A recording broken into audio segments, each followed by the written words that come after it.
Questions or comments? I found it that this time I managed to feel like to notice feelings and emotion. Mm-hmm. But then when I was labeling them, first of all it came like automatically. Labeling. Yeah, Yeah. I mean, I didn't try to do it on purpose. Mm-hmm.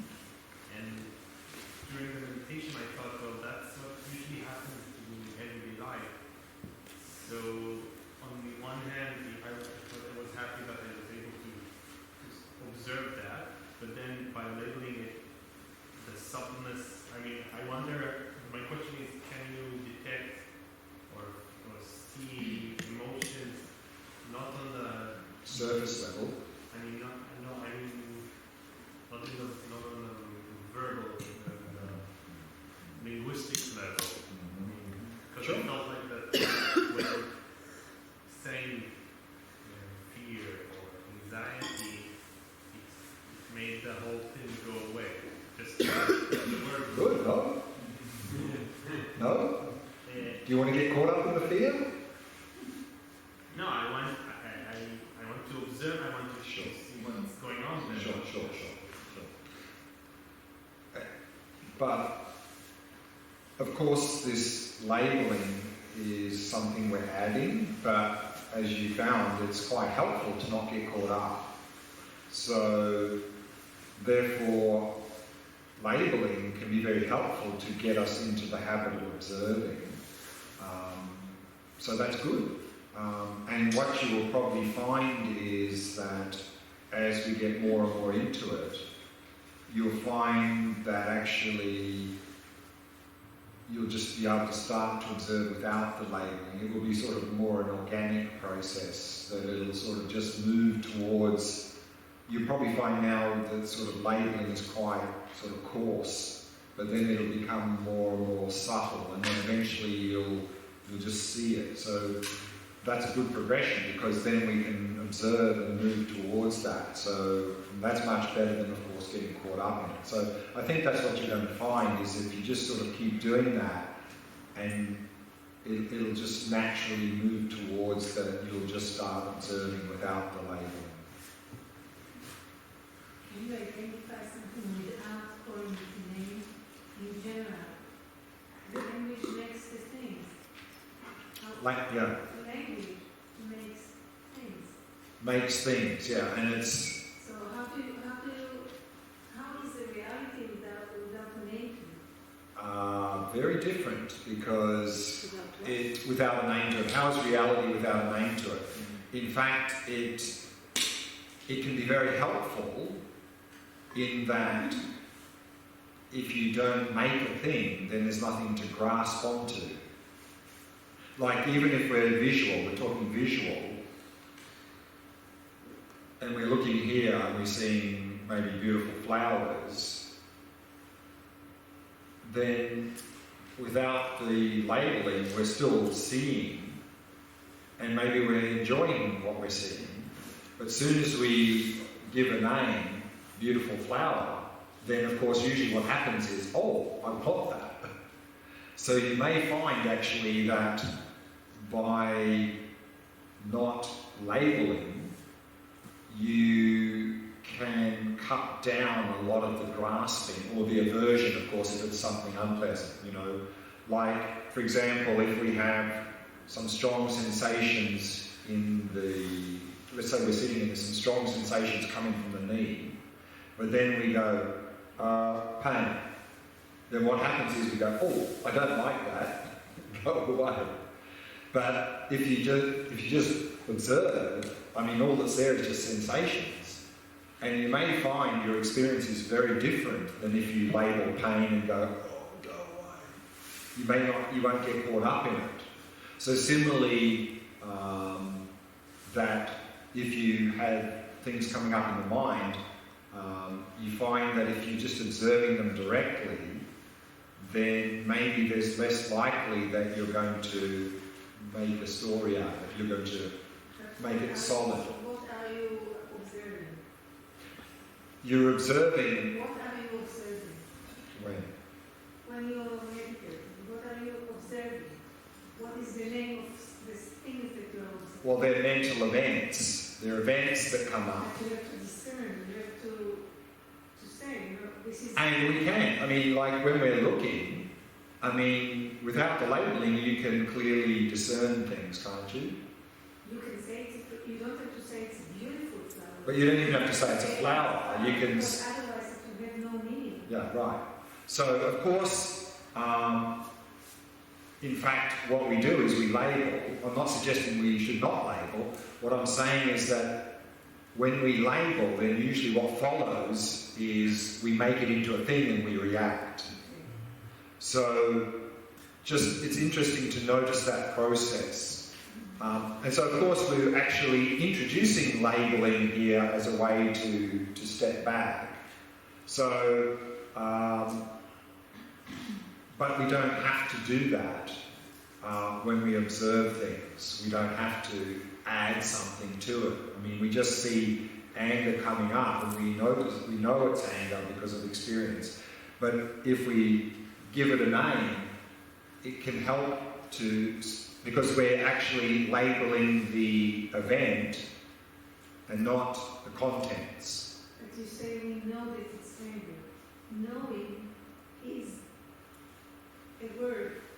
Knowing anger is... Well, knowing is maybe if we get to a point that, you know, we don't have any duality and... Right. I'm not talking about that. But you're saying we have to know the anger, we have to know... Well, we have to see, we have to observe it. Observe, but observe goes together with a name. Otherwise, it's nothing. Well, no, we can observe that, and we can say we're seeing a flower, Yes. right, without the conceptualization. But that's a name. That's a naming. That's saying... No, seeing is not naming. That's a label. No. You can't, actually your eyes can't label. Yeah. Your eyes... Your conceptual mind labels. So we can say we see a flower, but only on the basis that our conceptual mind is interpreting that as a flower. But the actual seeing is not labelling, is not conceptualizing. Yeah, but from the actual seeing of something, if you want to do something with it, you have to do... Of course, because now we're talking the conceptual domain. So yes, we have to do that, and that's exactly, we have to do that, otherwise we can't function. So there's no problem with that. But what I'm suggesting is that what we normally do, or often do, is once we start labelling things, and we're going to see this a lot in the second half of the Vipashyana, we then make it into a thing. I'll explain more later, but basically, as soon as we're labelling, then it becomes a thing there, and then we react to that. But I'll have to talk more about that later, so that'll come in the second half. So it's a very good point. I had an experience. In the beginning I had space, so I can say salt and lemon, and then it got so crowded. Crowded. The threshold like went off and... The what, sorry? And the threshold went off and it was so crowded that it felt like in the middle of million trucks, moving, and I saw first when and then where I don't have space to look and say this is image, this is so, because it's so much. So crowded, yes. In fact, that brings me to the topic that I wanted to mention now, so we'll answer that question now. Well, it's not a question, it's just a comment, I think, an experience. But we saw yesterday there that one of the standard models we see for stages of progress in the Shamatha practice is this 9-stage model. Whereas in this practice we're doing now, we often don't use this model, we have a different model. And it's a 4-stage model.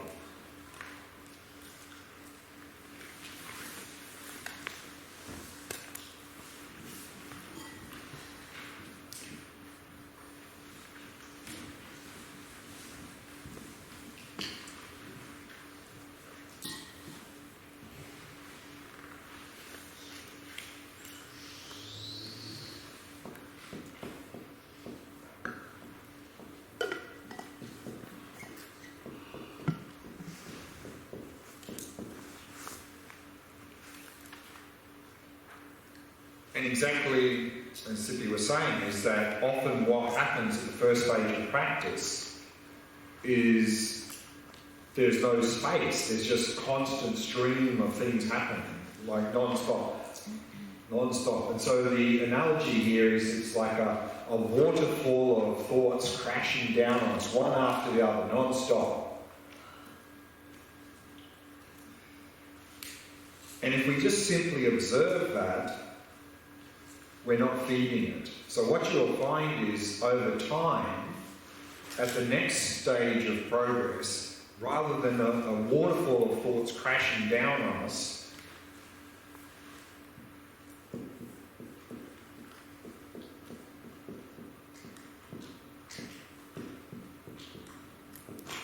it'll be more like a fast-flowing river of thoughts.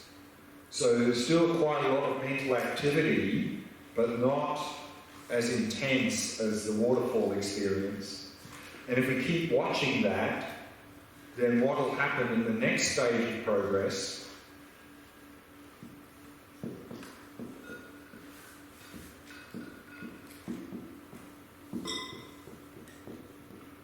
it will be a slow-moving river of thoughts. So what we're going to notice here, of course, is the gap between when one thought finishes and the next thought starts to get bigger and bigger. So there'll be more and more periods of stillness between thoughts. But still there's a fair amount of activity going on, but it's slowed down a lot. And then if you keep watching, then eventually the mind will become completely still.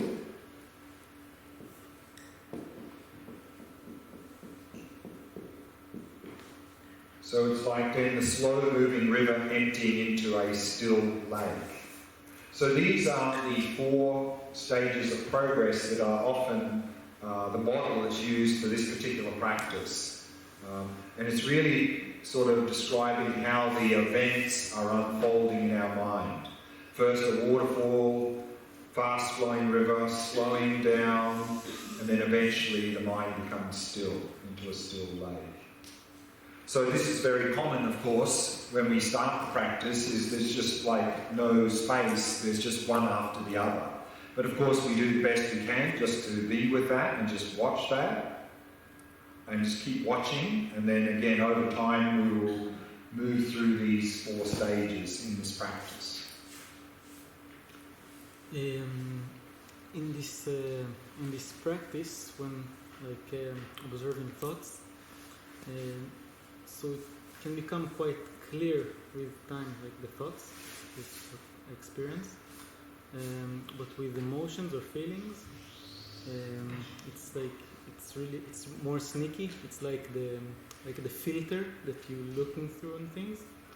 Yeah. So my question here is there like a practice that you do to kind of make emotions more intense? In the more way intense. So you can kind of recognize them more. Not necessarily more intense, it's just, of course, you're right, is that some of these mental events are more like discrete, like an image, a memory, a thought, and others are more sort of hazy, like an emotion, a mood, mental affliction, and they're very close to us, so we often miss them. But again, it's simply a matter of paying close attention, and we'll start, that threshold will go down, and we'll start to pick them up more easily, and then as the clarity improves, then they'll become more and more clear. So, I mean, I think I wouldn't particularly try to increase them or boost them in any way. I would just simply pay close attention to them and just keep doing the practice in that way. So when you talked about the stages now, so how can we know the difference if we're in a slow-moving river or if we just have like no thoughts, like blank, like before? Yes. So of course, the question is, how do we know we're actually somewhere like here, or are we just gone very dull?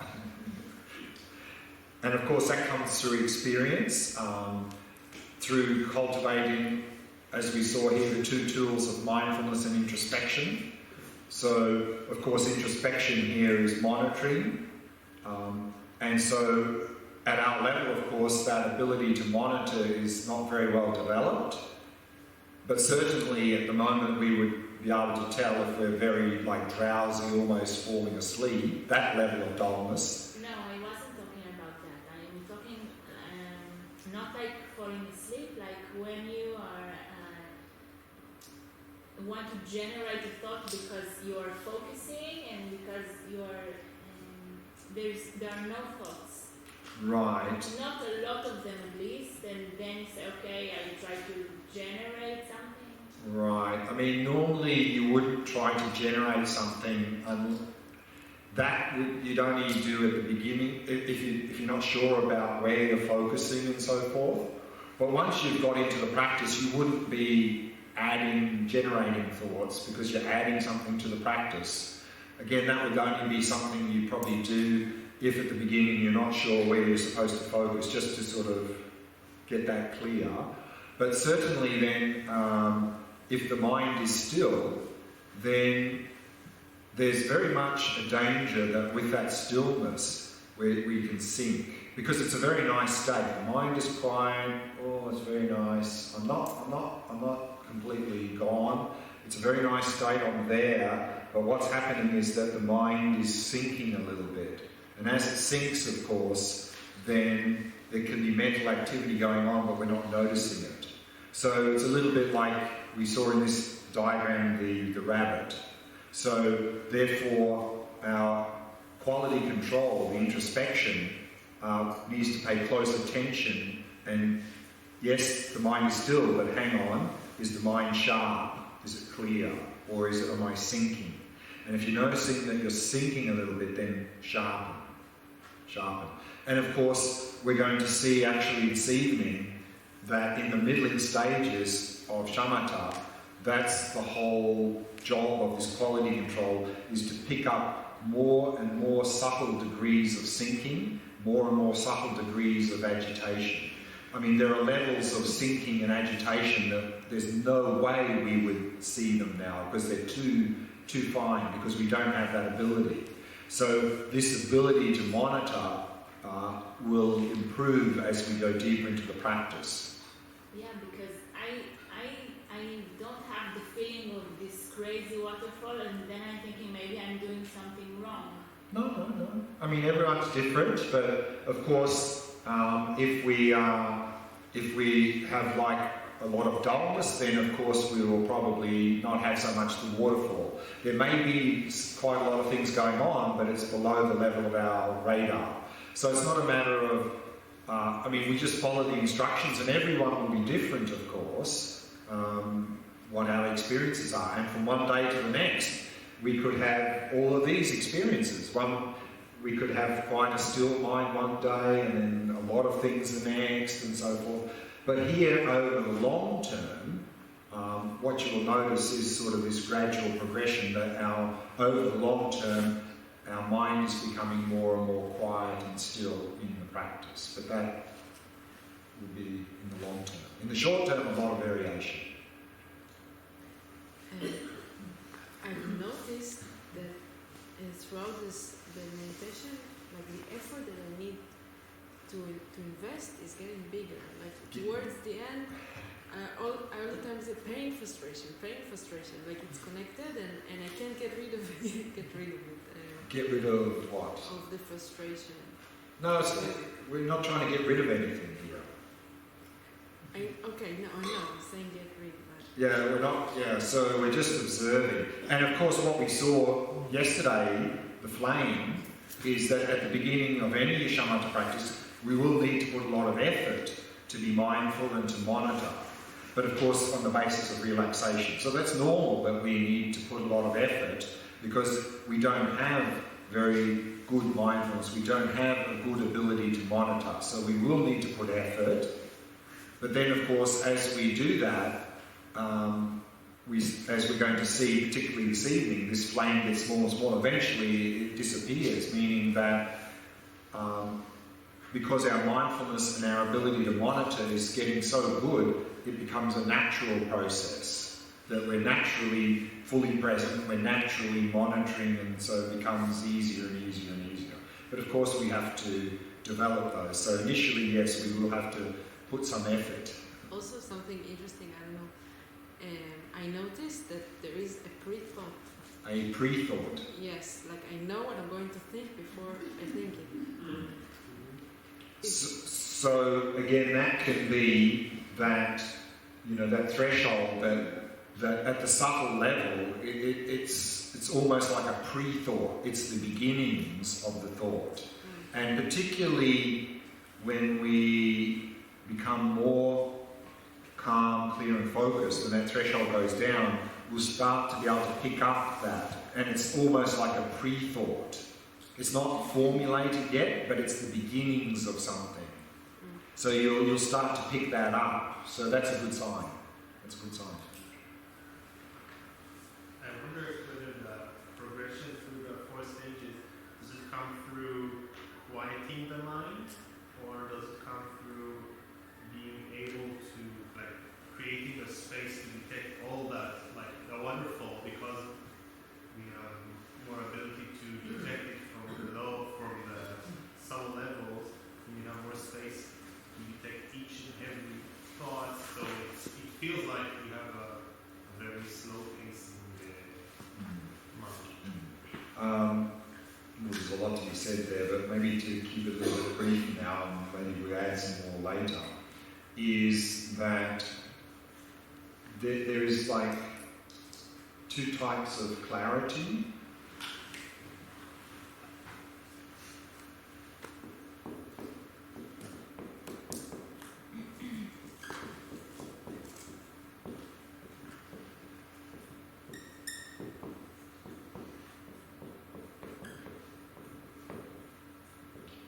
There's what's called temporal clarity and qualitative clarity. Qualitative clarity is we start to notice more and more subtle mental events, based on this here, the beginnings, the more deeper level. But also we have what's called temporal clarity. And that is now, for us to notice something, it has to appear for a minimum amount of milliseconds, whatever that is. And if we, as our clarity improves, we'll be able to not only pick up more subtle mental events, we'll be able to pick up shorter ones, the ones that appear for a much shorter time. And they've actually done scientific experiments on this.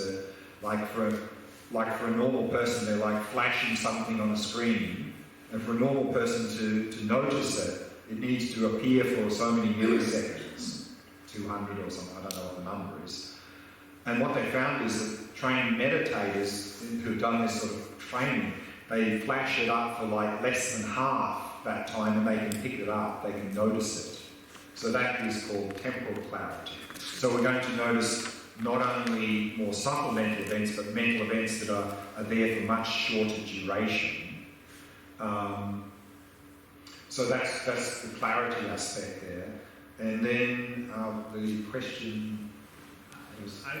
What I was asking... Oh, yeah. So to calm the mind, or was it? No, what I was asking was whether the progression is through increasing the clarity, like what you demonstrated, or is it because that just the mind becomes more calm and quieter? Yeah, I mean it's both, but it's because we are not feeding it; we're just observing. There's nothing. Every time we get caught up, every time we suppress, we're feeding the habit of this stuff coming up. So we're constantly reinforcing it more, But here what we're doing is we're just stepping back and watching. So the habit of all of this stuff coming up will just go and go quiet. Which means it's good, because then when we want to think, we can think. And when we don't want to think, the mind stays quiet. Now it just doesn't want to stay quiet, it just goes blah, blah, blah all the time. Yeah. What is it? Temporal?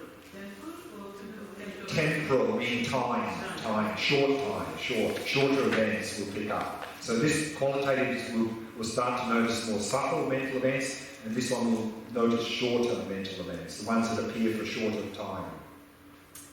I just want to say, he talks about thought and he doesn't feel the feelings. For me, it's the opposite. Like I don't have thoughts, but the feelings, I can see them, but the feelings are stronger in life. Sure. So, but it's not coming together, and the feelings is more physical. I mean, of course. It's like, the feeling is not a thought with the physical binding together. Yeah, so everyone is, I mean, there's different types of character, and some people are more, visual, some people are more auditory, some people are more kinesthetic in the body, so everyone experiences differently, so that's okay, different modalities. But whether we're one type or another, it's the same instruction, it's just to observe and not to get caught up. So yes, we'll have a very different way of relating to experience because of the character we are. But that's okay. Okay, maybe we can do another just short meditation before going for dinner. And what I'd like to do in this practice, we'll just do 10 minutes, is remember the object here in this practice is the space of the mind plus whatever mental events arise in that space. So again, one analogy that's often used is the mind is like the sky, the thoughts are like the clouds moving through the sky. And so what I'd like to do in this meditation is we'll start as normal and just observe, but then maybe for the last 3 or 4 minutes is shift to what's called the background, the space of the mind. So just pay particular attention to the space of the mind, the space where all of this stuff is arising from, abiding and dissolving back into. Because this is where we're heading for tomorrow's practice. We're heading into that territory, and also by purposely observing the space of the mind, you may find that actually therefore it's easier to observe the mental events without getting caught up in them. And that's something we're going to return to the day after tomorrow. But let's get a little taste of that now, just for 5 or 10 minutes.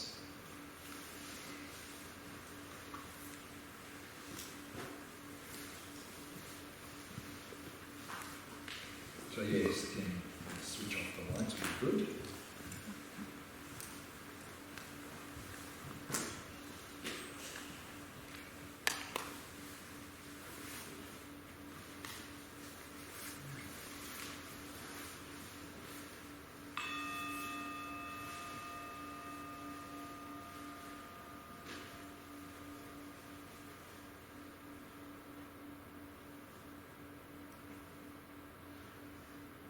As always, we begin by preparing the body. So keeping the back nice and straight. And at the same time allow the entire body to become completely relaxed, completely at ease.